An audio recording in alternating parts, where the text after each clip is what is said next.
আজ চলতি বছরের এসএসসি ও সমমান পরীক্ষার ফলাফল প্রকাশ করা হবে।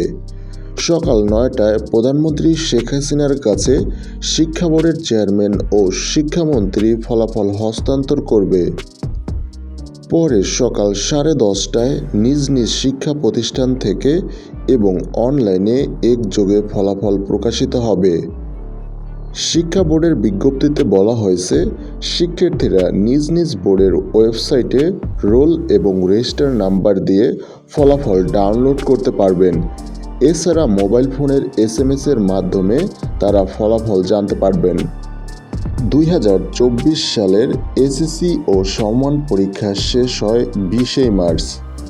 এবছর 9টি সাধারণ শিক্ষা বোর্ডের অধীনে এসএসসি ও সমমান পরীক্ষা মিলিয়ে প্রায় 20,24,192 জন শিক্ষার্থী পরীক্ষায় অংশগ্রহণ করে।